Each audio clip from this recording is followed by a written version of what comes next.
Michelle Obama, was recently being interviewed by another woman who I think is the epitome of feminine and formidable, and that is Tracy Ellis Ross. And she was asked, somebody yelled out, something about her running for president. And I loved her response so much. She was like, y'all need to stop lying. This country is not ready for a woman president. But the one thing that I kept saying is like, I don't want to be in the room telling you what you need to do on DEI. It's not my business. As the year progresses, more and more women are being pushed out of leadership positions. Like, it drops a percentage point. I've been looking at the statistics almost every single month, right? There are less women, particularly women in color, in leadership positions. People are uncomfortable with is going into spaces where they don't feel like they are in power, right? And so all this backlash about DEI is about forcing everyone else to make it comfortable for people who are not of color, who are not LGBTQ, who are not, right? While I would love to see a Michelle Obama presidency, I absolutely respect her position.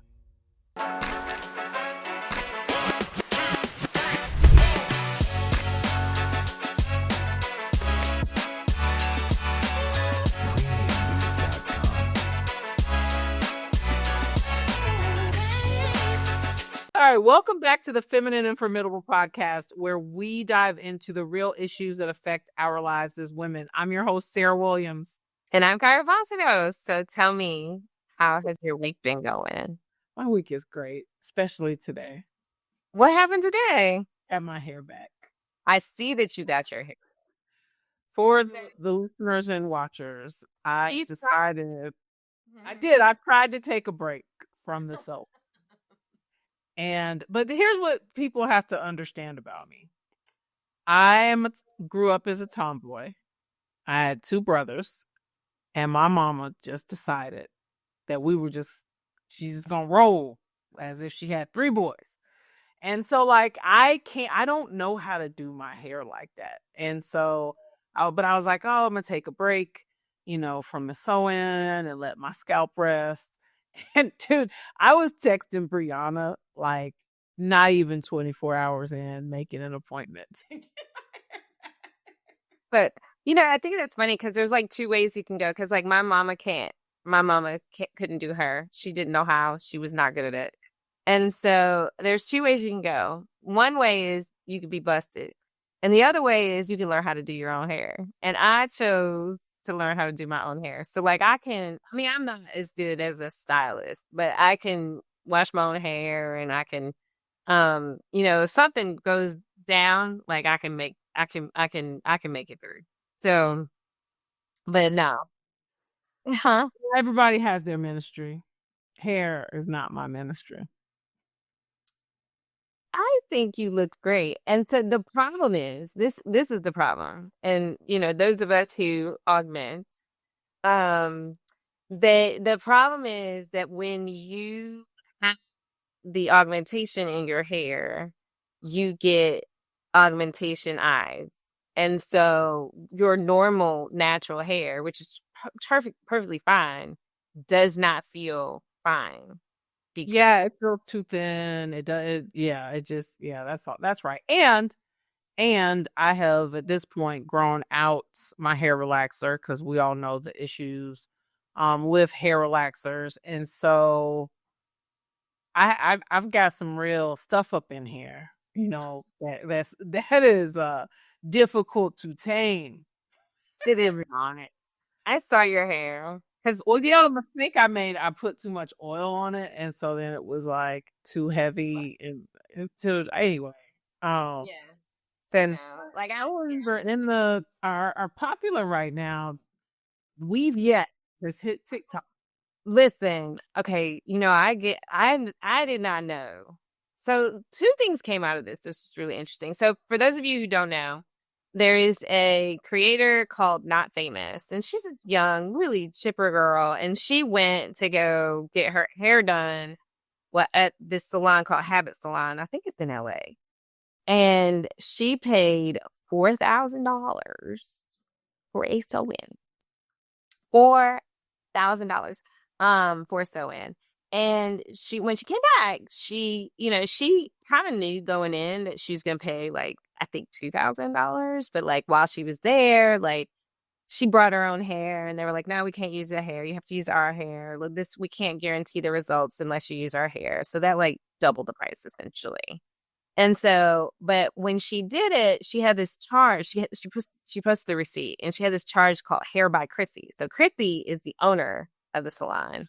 And she's like the person that does their social media. And like she, it's supposed to be this very bespoke, place to get your hair done. Her video, she was like, well, Chrissy touched my hair for 60 seconds. Okay. So, and there's a charge on the receipt for $2,976 for Hair by Chrissy, which was her essentially coming over, touching your hair a little bit. I think she says she like makes the first cut on your haircut.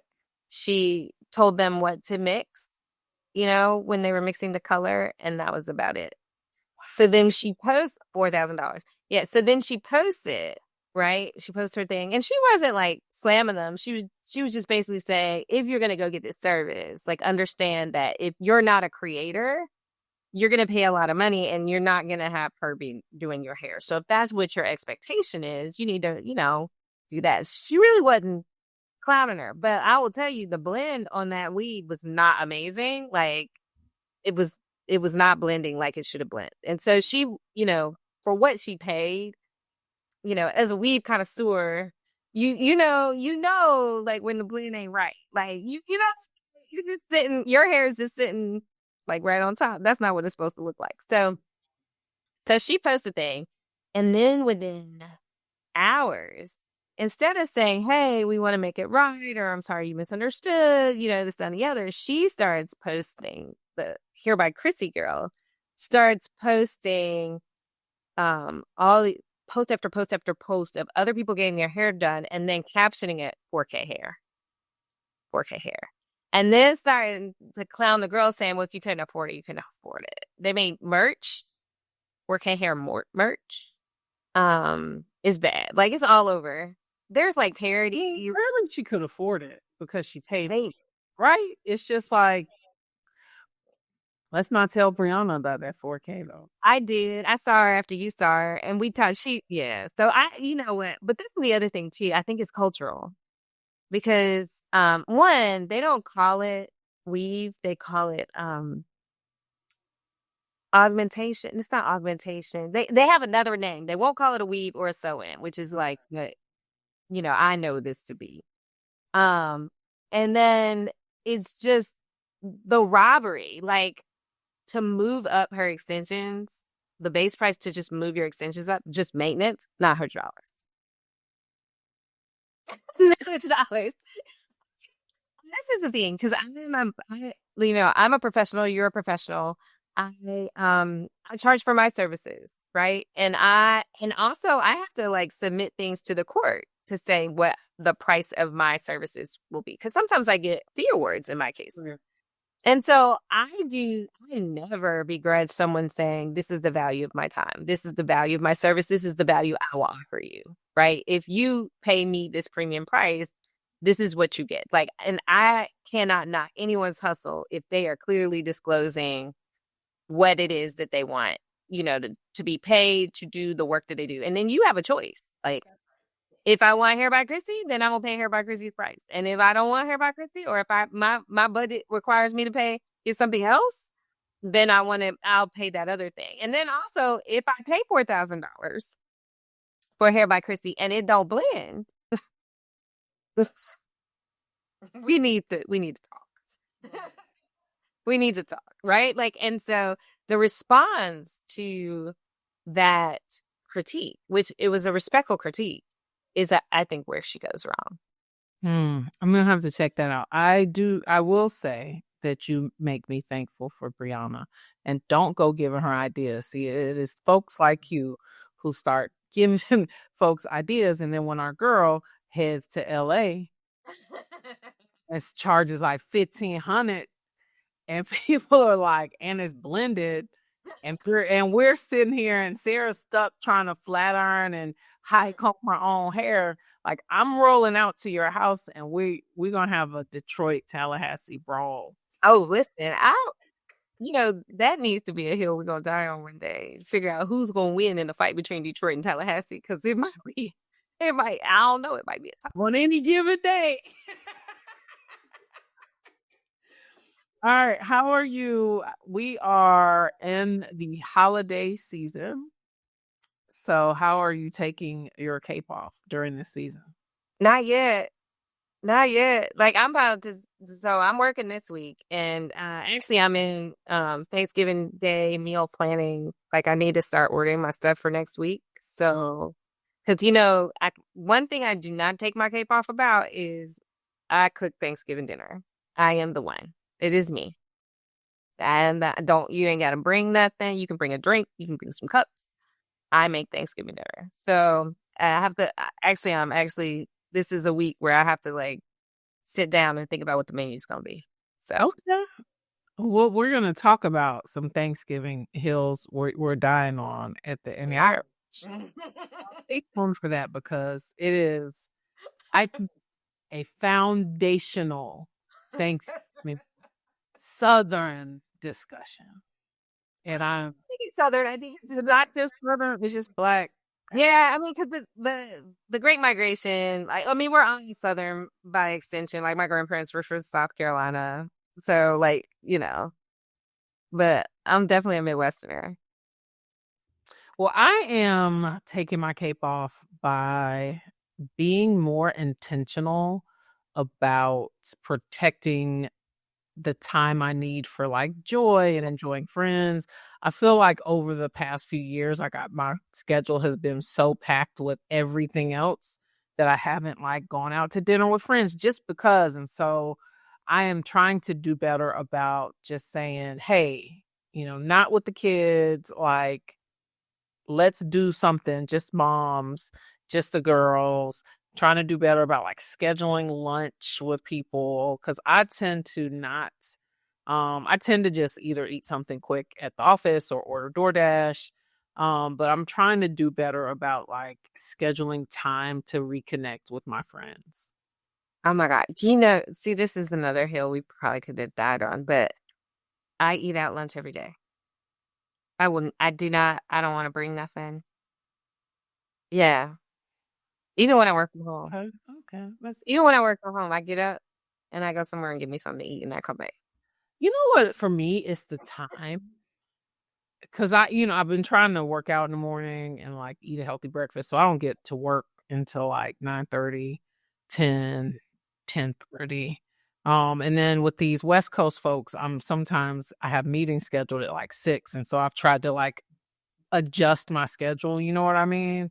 But then I freak out, and it's like, okay, if I leave for lunch and that's a whole hour and a half or whatever. So I have a 2-hour block every day that nothing can be scheduled in at lunchtime. Wow. Okay. You should try. I would never have a meeting scheduled if I have a 2 hour. 12 to 2. There's just nothing. They can't schedule anything on my calendar from 12 to 2.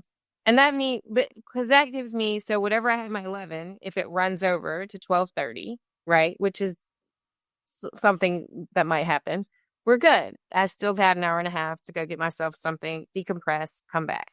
But if I work all day and all night, like you don't stop working at 4. You don't stop working at 5. You don't stop working at 6. You work till it's finished. So, but you can stop in the middle of the day so that you have time for you to eat. I'm just saying. I don't know. You can do with that information what you want to, babe. If you block it on your calendar, guess what? Won't be nothing on there.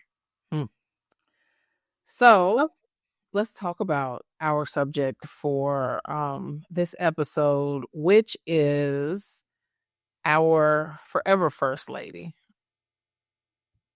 Michelle Obama was recently being interviewed by another woman who I think is the epitome of feminine and formidable, and that is Tracee Ellis Ross. And she was asked, somebody yelled out, something about her running for president. And I loved her response so much. She was like, y'all need to stop lying.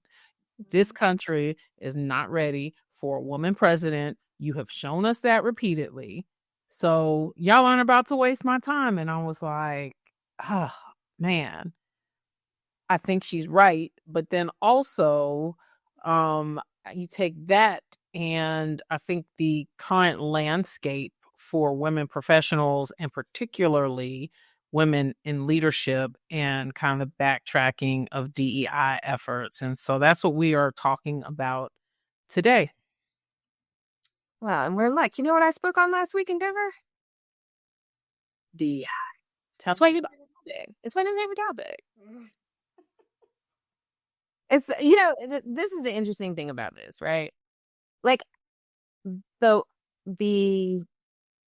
kind of evolution of the conversation around DEI had in 5 years has done a 180-degree flip, like just 180. So like if you started like DEI did not like begin in 2020, but like right at George Floyd, companies started saying, "Oh, we got to work on DEI," right? Like, and it was interesting because George Floyd was not a issue about workplace or like inclusion, like it really. But for whatever reason, watching someone get brutally murdered on the street, sparked people to introspect and companies to introspect, and they all felt like they had to make a statement. And then I started hiring DEI professionals, right?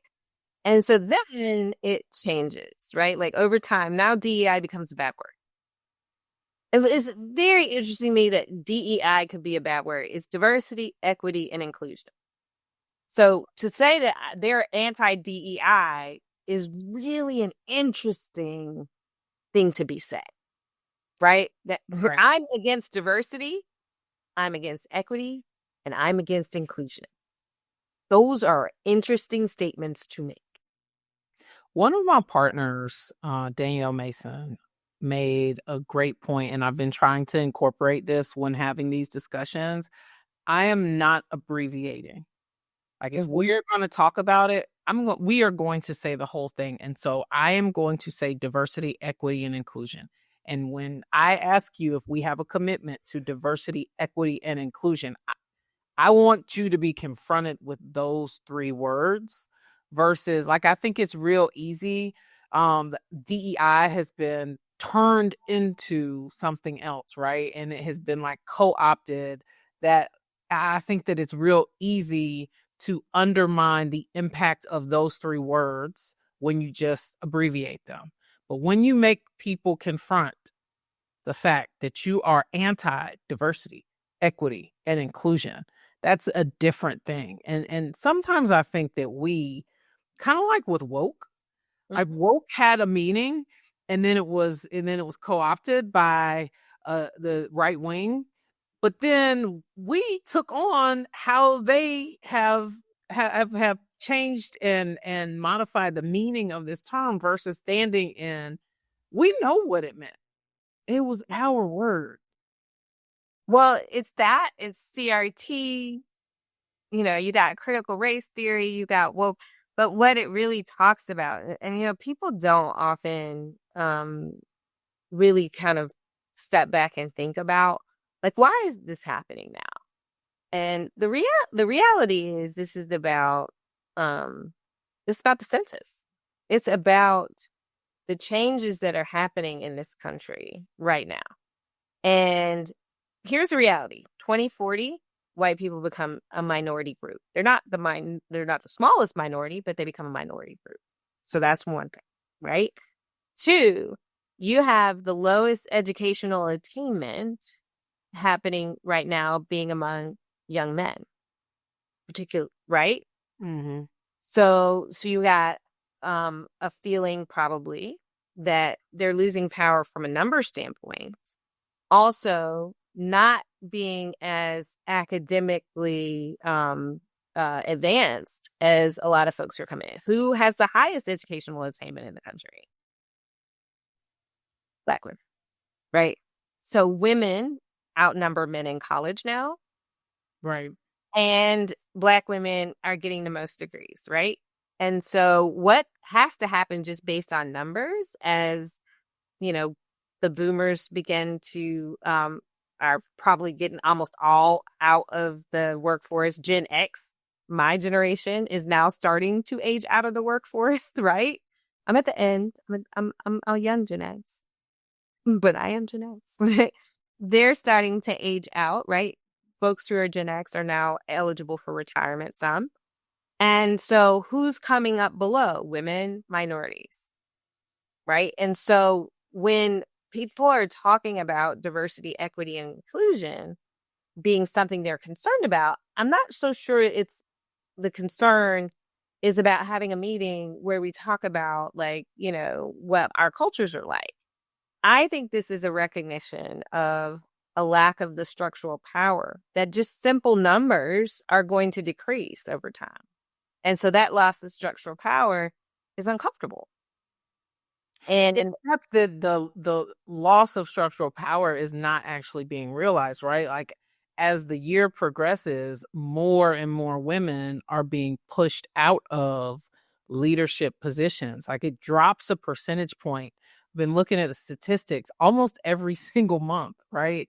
There are less women, particularly women in color, in leadership positions. And so I think what is scary to me, not necessarily scary, but what is troublesome to me is that while statistically the census should look one way, in the positions that matter, right, within our systems, we are going to be underrepresented because of this time period that we're in. Like it feels like our efforts have been so undermined. I worry about how long it's going to take us to get back to where we were in, say, 2022. yeah, I mean, I think I what is that saying? You know, power never cedes Mm. power with, you know, voluntarily, right? Uh, unless we go to some sort of, you know, real, you know, Handmaid's Tale, you know, Nazi Germany type stuff. Okay. Unless that's what happens. Okay. Which happened before. Happily good. Unless we get to that point, then the numbers just don't bear out. You know, we are entering a time when our society has to learn how to do something I don't know that any society has ever had to do. Like the American experiment is multicultural. There's no country that I can think of, and I ain't been everywhere, that has this conglomeration of different cultures and ethnicities all living together. Because it's, you know, outside of the Native Americans and the Black folks who were imported here, everyone else came from somewhere, right? And brought pieces of their culture and brought themselves there. And so this is kind of the first kind of real experiment in mixing, right, of cultures. And we have a lot of the same problems that colonial places all over the country does, right? Like, because the power dynamic was set up in a way that it managed one group.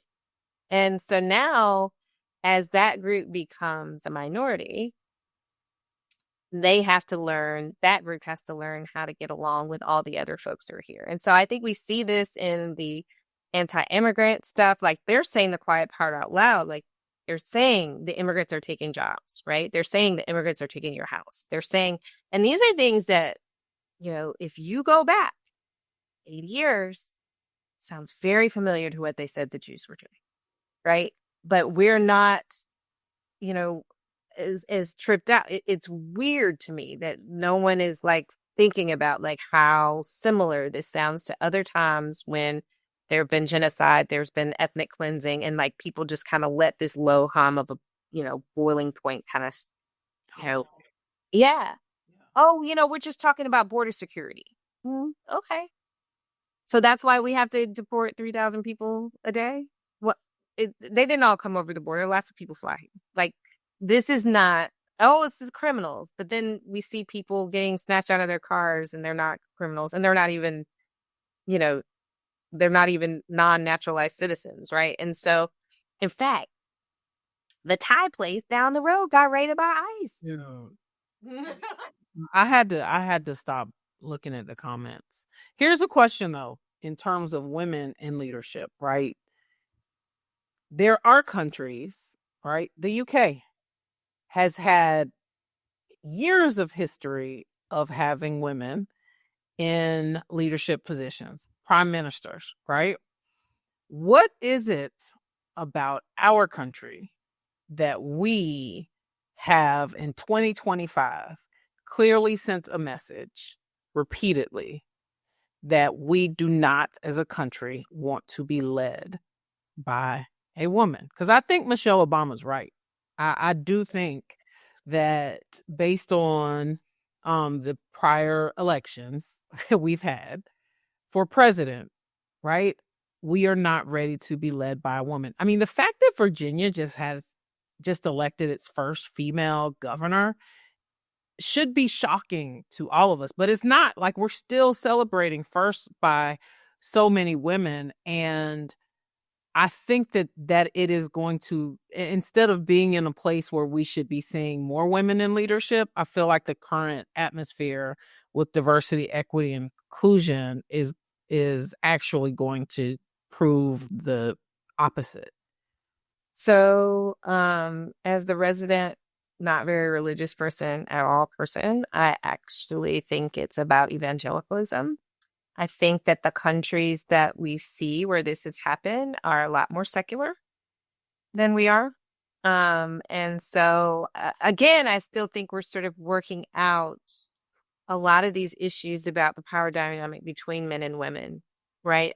A lot of these things about women's choice, a lot of these things about some of the things that, that we're seeing are about maintaining a power structure that would allow a person, if you're looking at a society where men are losing their structural power, right? Because women are out attaining them, right? So of course you're going to focus on policies and you're going to be very keenly attuned to women taking power, right? And so, we're seeing it on the governor level. Look, heck, Alabama had a female governor in the 60s, right? We had, we got Kay Ivey now. Michigan has a woman governor. New Jersey, they're on their second. New York has a woman governor. It has happened before, right? It does happen.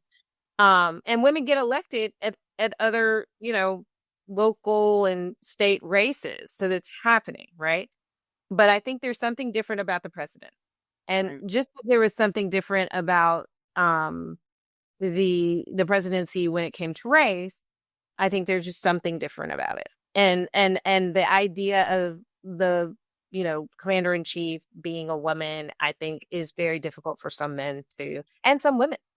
I was about to say, I do truly believe that if we are to overcome that hurdle, and any hurdle for women in leadership, because one of the things that I have consistently observed is that there are constantly women who, once they have proximity to power and proximity to patriarchal power structures, they, more than men, will fight tooth and nail to keep other women out of it. Right? It is, I have made it, right? I have achieved, and now, like, I want to be and you see that at work, right? Like, there are those women in organizations who I think it's a worthiness thing, right? Like, my worthiness is wrapped in me being one of the few women who is in this sphere of influence. And so I am going to not lay a path for other women to have this same seat at the table or to join us, right? I am instead going to throw bricks and create roadblocks so that it is more difficult or still as difficult for women to achieve the same level of success that I have, right? Because I enjoy this proximity to um, the white male patriarchy. And I think that we consistently see it with women in leadership. And I truly believe that now it's backfiring, right? Because when you are that type of woman and things go wrong for you, who are your allies? You have none. Because they will all cast you aside.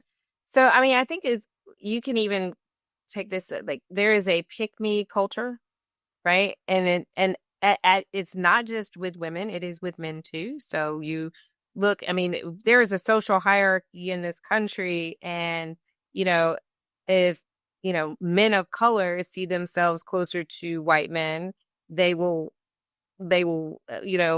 say that the women are below them, right? They'll have no problem articulating how they are being affected by the patriarchy and, not being treated respectfully because of their race, but then turn around and then say, well, they would never be like, they can't put their finger on why they don't like Kamala Harris, or they don't like whatever woman who's in charge, and even to the exclusion of policies that would be helpful to them, right?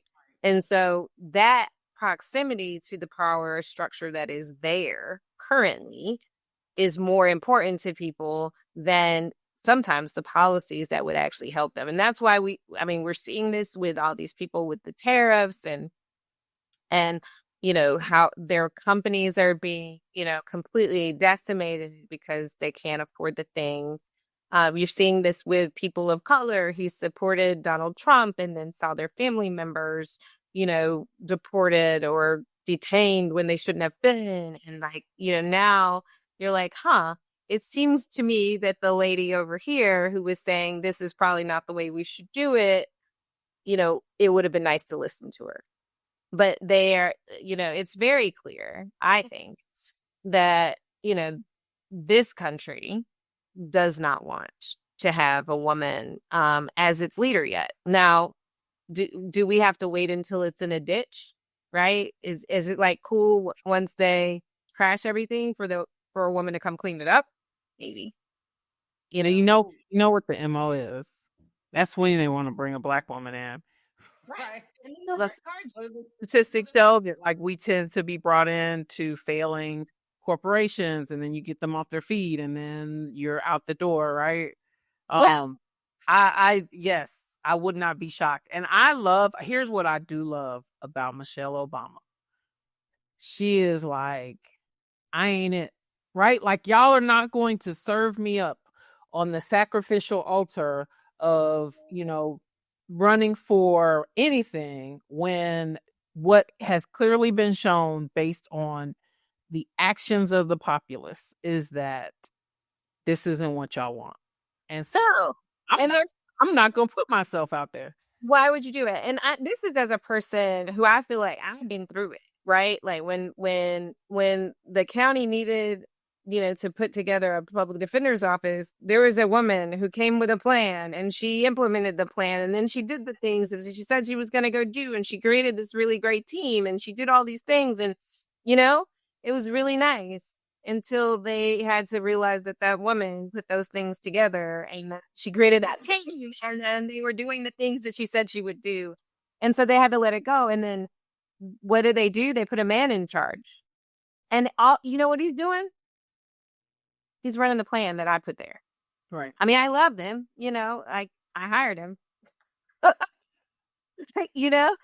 he's doing the thing that I put in place by and large, change the name, a little more palatable. They just wanted someone different to do it. And so, I think that there are a large segment of our population does not like the sound of a woman's voice, and really doesn't like a sound of a woman's voice in power. And why, if you don't need it, like, and this is the thing that I had said to myself, you don't like what I got to sell? That's fine. I can go do something else. Y'all can have it. And I think that's what Michelle Obama is saying. Like, I'm independently wealthy. I write a book. I go on a tour. They pay me money. I don't need it. I just said I wear my hair like I want to. I wear these cool, edgy clothes. And then I'm on about my business. Me and my man are going to go off, and we're going to enjoy our lives. Like, why would I come and fight all this way to give you something you don't want? Right. I think she is such a fantastic example of you have to decide what you want for yourself and not decide that based on flattery, because people will gas you up. Oh, you're the best. Oh, we need you. But whatever else, right? Like she's like, those things may be true. In fact, they probably are. I would be good at this thing, but y'all aren't ready for it. And I'm not going to waste my time. I don't care how much you gas me up because I feel like that has happened to me, right? Like, oh, Sarah, you're the only one that can do this thing. No one is going to be able to do it the way you could do it. So can you please do X, Y, and Z? And then you find yourself burned out, underappreciated, implementing things that then when you leave are put in place or are not appreciated until you're gone, villainized as so many of us are when you have to be the one who's in the position to pull a business out of the mud or to organize structure, to provide structure. And so what I appreciate about her is I think she is such a fantastic example of get somebody else to do it. Get somebody else to do it. I'm going to her. You see her new book? It's The Look, or what is it? It's just about like what she wore in fashion. And I am so here for her defining herself for herself and not for the world. Like she is not allowing the world to dictate how she is going to move. And Well, and I think there's oftentimes they want to put you up there to go do these things they know you can do, right? We see it now, like in Alabama, it's about to be primary season, and I see like folks who I know, like, don't you think so and so should run for judge? She would be great at it. Yeah, she should. And so they will gas these people up to like, oh, you should run because you're most qualified, and but what they're really doing is taking a person who would be their competition and putting them into a judge role, putting it into a helping role, right? Which, if that's what you want to do, go for it. Conquer. Like if wearing a robe and telling people who's right and who's wrong is your jam, and that's your dream, I get it. Like do your thing. But I think a lot of times people go and look for people who have the potential, who are smart, and they say, let's take them off of the path that they would be on if they were to continue to go do the things that they're doing, and put them over here where they serve our interests better. Well, and like we're going to talk about with DEI roles, right? And I think, one of the reasons I don't think George Floyd caused companies to be more conscious. I think that there was a composition of employees in their organizations that were demanding a response, and some companies realized, oh, we don't have the capability of formulating a response. We need to put someone in that role. And who gets put in the role, right? Like how many people have you seen whose careers were essentially derailed, right? Because they were placed into these diversity, equity, and inclusion roles. And then now those roles have been eliminated and those positions have been eliminated. And you took, some of these folks, I think there are certain years that are like your reputation building, right? Portfolio building years where you are grinding, you don't have kids, you don't like you're in it, right? And they take them out of their prime years for doing that. And then now you're back at square one. And Oh, I know that was with inclusion. And who's going to hire you? That's your experience. Yeah. You're behind. And so, and who do they put what people do they put in charge of DEI? People of color, women, LGBTQ folks, right? The people who have the least possibility of making an environment inclusive. You cannot be the people. I mean, who needs to be running DEI and inclusivity is the people in the majority. Right. Right.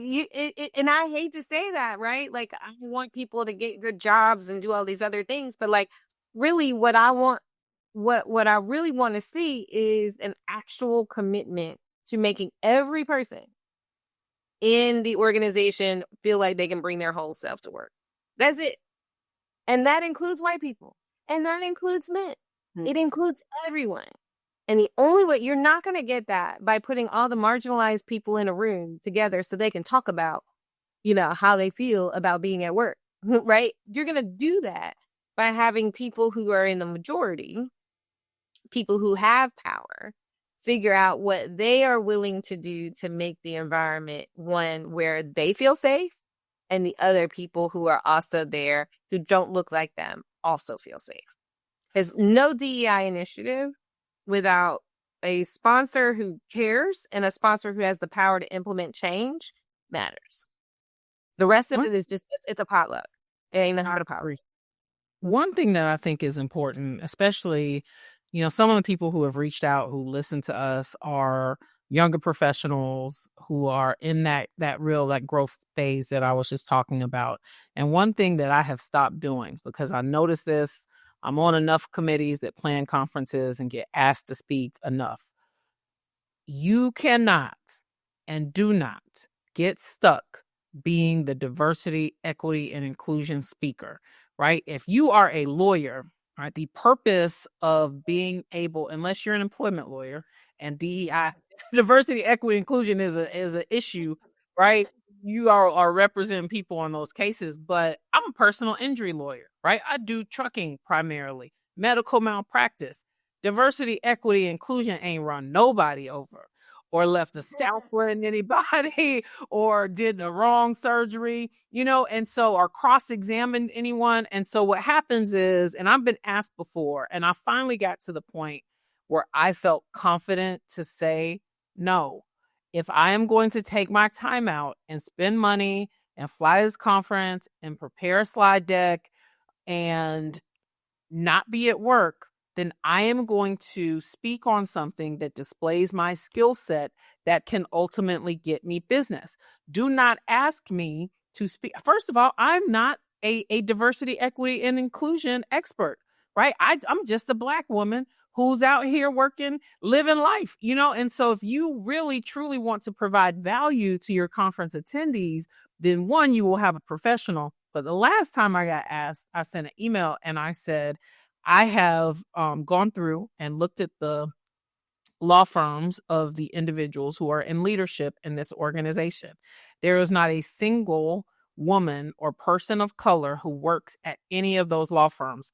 You have asked me to come to this conference to speak about the importance of building diverse teams, and that is not a value that is reflected in the leadership of the lawyers of this organization. And so I think we would be doing a disservice to the members of our organization. And it's really hypocritical, right? Like, you threw it on the agenda so that you could have a DEI topic on the agenda, right? And it's stop faking.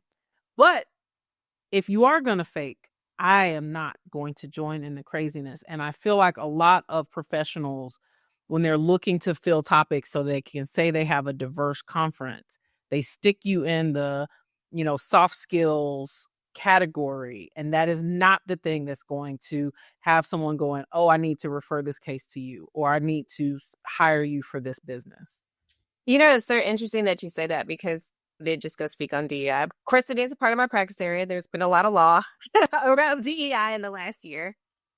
But when we were talking about what we would do in the, as we broke out like our parts of the speak, I made sure that I was speaking about the law. Like, I'm not here to talk to you about what it's like to be a Black lady lawyer. Like, I do pepper, right? Like, I will add this, but my first part, let's talk about what the law really says right now about DEI. Let's just say, like, let's separate the fact from the fiction. And if y'all are having these questions, y'all are going to learn from me what the law says. And then we can talk, because I'm an employment lawyer and I'm dealing with these issues. And so we're going to talk about that, and we're going to talk about it. But the one thing that I kept saying is, like, I don't want to be in the room telling you what you need to do on DEI. It's not my business.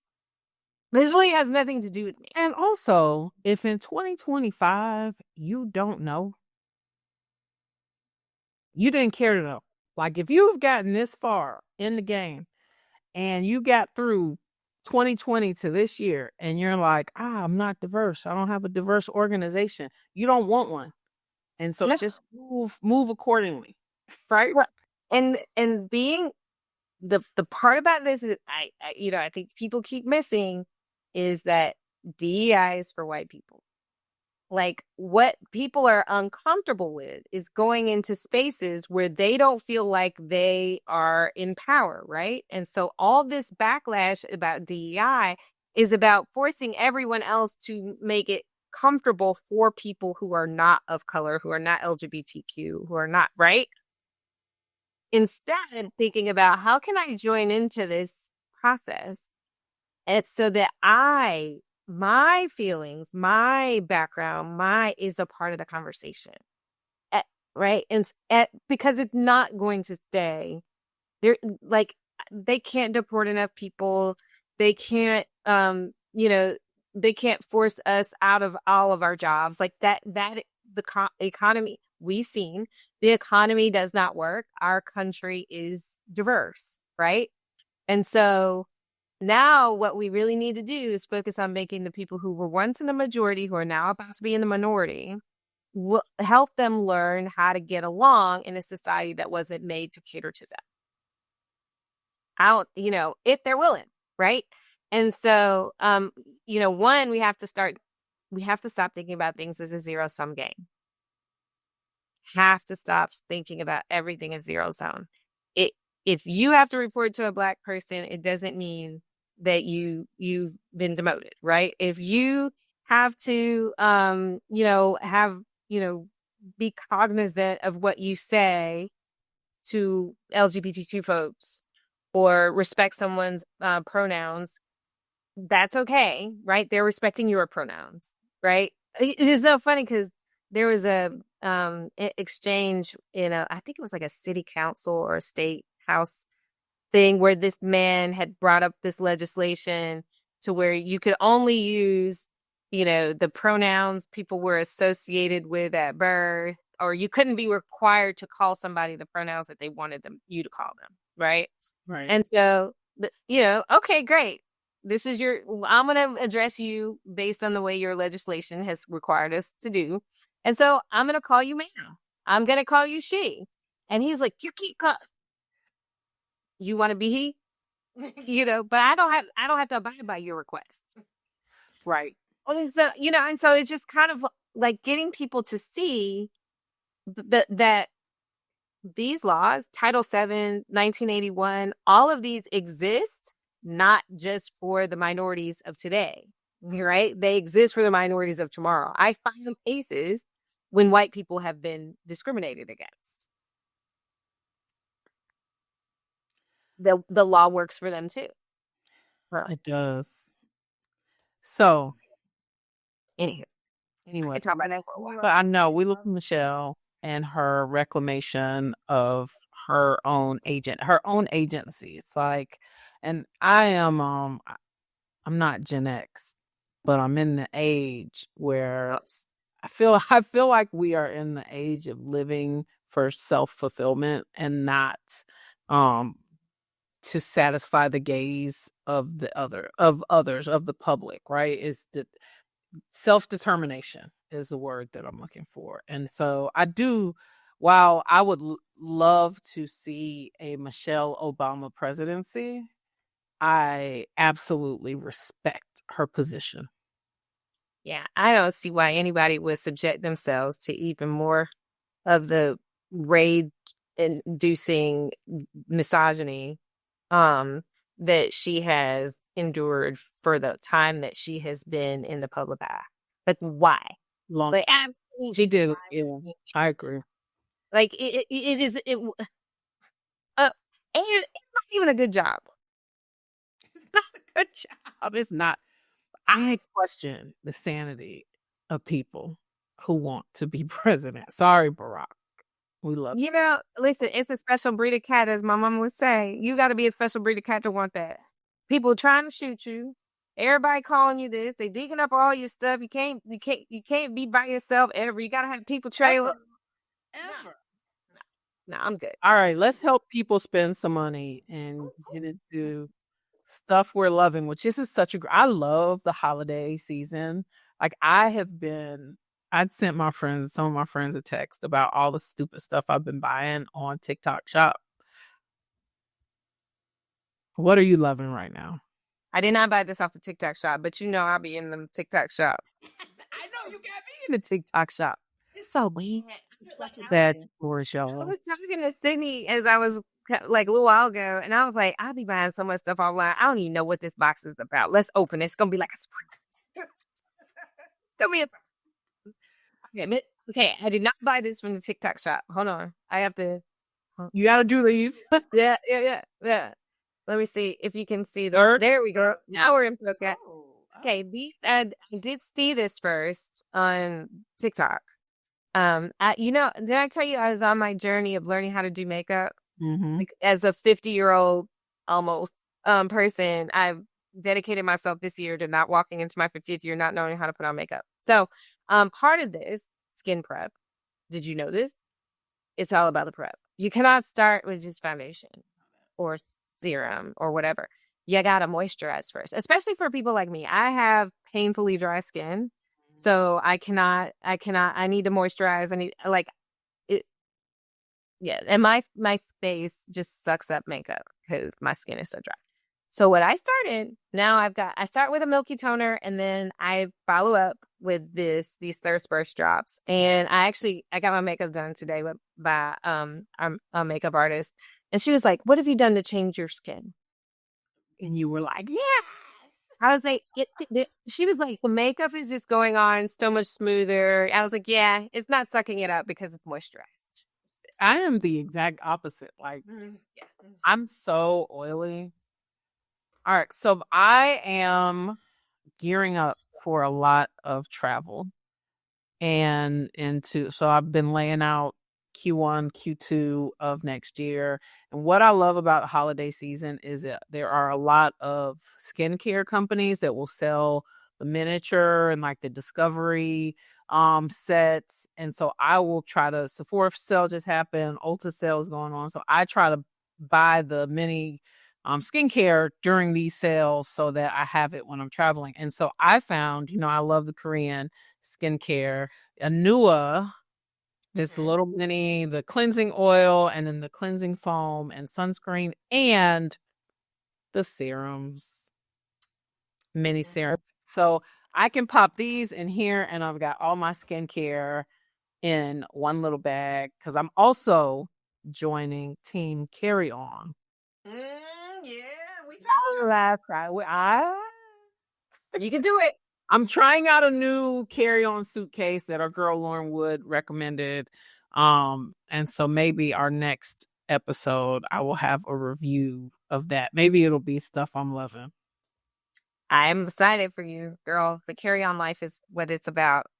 It's all about. But see, it only works though if you're in that front part of that airplane. Because if you out there, you know what a bad seat though is? That very first seat, because if you don't get there early enough and people take up that space because you got to put both your bags up.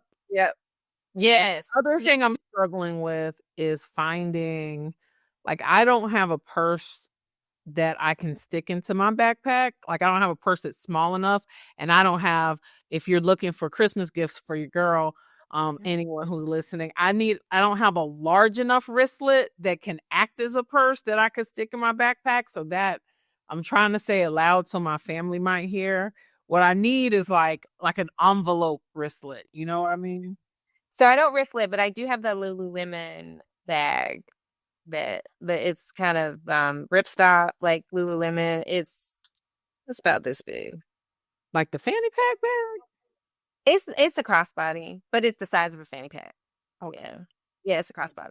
And then I pack in my bag. I pack purses that are flat and small. So I have one that's about this size, and then I got another one, TikTok shop, that is like it's kind of like a slouchy bag. It's really big, but it's not structured at all. So it's just as thin as it can be. And so it fits in my bag just perfect. So if I want a large bag when I go somewhere, I just put that one in there and I flatten it out and I'm on and popping. Or that's what I'm on the hunt for. All right. So The problem is shoes in the pair. Yes, I wear an 11. Oh yeah, I ain't never for that. But I just bought with this new set my second bag is a weekender that can fit under the seat. And so I'm going to experiment with putting a pair of shoes in there. You got this. We shall, because I can always pack overnight for like 2 nights max. But when it gets to like some people are like, oh, 3-4 days of carry. I'm like, what shoes y'all packing? So we'll see. I'm going to so it should work better.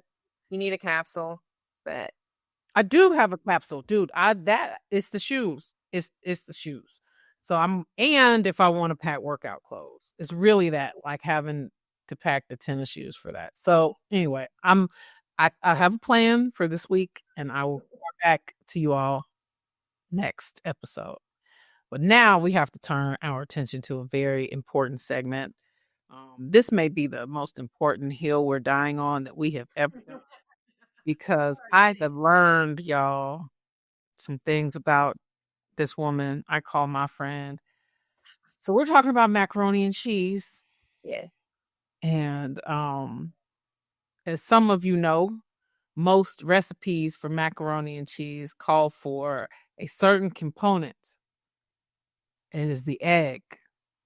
But I am learning from my friend that she does not use eggs in her macaroni and cheese. No, you got credit. You have to cut it like this. Okay, so listen. So the hill is egg or no egg in your macaroni and cheese. So just so we're clear, ain't no egg supposed to be in macaroni and cheese. Okay, you know my auntie, Aunt Shirley, best macaroni and cheese. Always a couple eggs, depending on your batch. What's your bonding agent? Fake cheese. The fake cheese. fake cheese. It is not fake cheese. It's How much cheese is in Velveeta? It's 100% cheese. Right now, no. That it has calcium citrate, which makes it melt. Okay, so this is the thing about the egg. I don't know why people are putting egg in macaroni and cheese in the first place, but like it's not a souffle. This is not a souffle. Is that macaroni and cheese is essentially American Alfredo with curly, right? So you don't need. I mean, although I will say sometimes a little egg yolk is okay, but anyway. No, tell me more about your egg yolk. No, because it's not the same. Okay, so a baked macaroni and cheese does not require an egg, right? So what you need for, in my opinion, now everybody has, some people just eat suspect macaroni and cheese. And if that's your jam, eat suspect macaroni and cheese. But what you need is a good cheese sauce. And it needs to be enough cheese with the right proportions and the right flavors. And it needs to stay melty. That's it. You want creamy. You don't want it soupy. You want it creamy. And so if you're putting egg in there, it's going to set up in a way that I don't want. I want my macaroni and cheese to like, it isn't stovetop macaroni and cheese. It's baked, so it's got a nice crust on the top, but underneath, it's got some sauce to it. And the egg messes that up. The egg messes. Listeners, we are researching. Here is the question. Is Velveeta real cheese? Answer. The Food and Drug Administration, commonly known as the FDA, does not consider it real cheese. Real cheese. It's a cheese pie. Velveeta, here's another one. Velveeta may look like cheese, smell like cheese, and even taste like cheese, but it is technically classified as a pasteurized processed cheese product. If this woman, y'all, is putting a byproduct of cheese. It's not a byproduct, because that would be like whey. No. It is. Along with other ingredients like whey, milk protein concentrate, and oils. This is what you feed in my baby Sydney.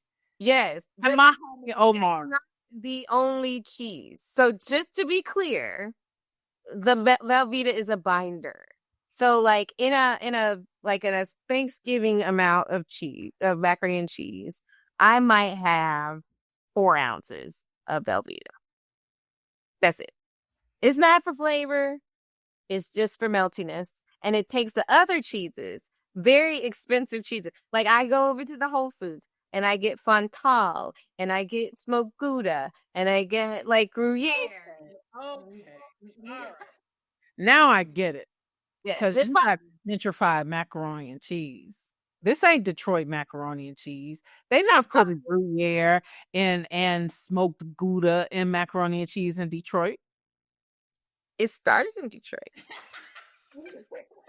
All right, we're gonna have to do a poll in new. You do, and so you. This is gonna be our number one clip, the clip for the episode drop, and because it will be the day after Thanksgiving, and you know what, this may be our preview clip. Yeah, we need to know on Thanksgiving Day, because Andy ain't celebrating Thanksgiving. No. We need to drop a poll. We're gonna have a poll in the stories, and then we will report back. Listen, may have to put some pictures of your little brick. So here's the thing. I may have to come home and make some. So I am traveling. I will be in Tallahassee with my grandmother is turning 90. Wow. And Lord, I know she don't listen to this podcast because we just found out how old she was this year. Like my aunt had to do some math and was like, wait a minute. And because she looks so good. I am her namesake. She is the OG Sarah. And so I'll be in Tallahassee. And so I won't be making mac and cheese. You don't know how to make macaroni and cheese not at your house? I won't have, I'm staying in a hotel. I'm not doing it. That's how I'm taking my cape off. I ain't cooking. You ain't cooking. Have you ordered that bordery chart? That should have been my things we're loving. The bordery charcuterie board. We do that next week. You can bring that and take a picture of it. You know what? Christmas party, mac and cheese cook off. You bring your. I have won one before. I'll win one again with suspect judges. God rest their souls. And we just said it was 3 judges. It was unanimous. It was a knockout. I know the people you were hanging out with at that time. I remember that crew. I just said I remember that crew. At some point, I may have to go look through my stuff. It might be in Facebook or somewhere. I had it for a year. I had possession of a very large trophy for this macaroni and cheese. Just on that note, friend, we have held y'all for an hour. We will see you the next time. Remember that if you have any topics that you want us to address, email us at info@feminineandformidable.com. And remember to follow us on all socials @feminineandformidable. We will see you next time.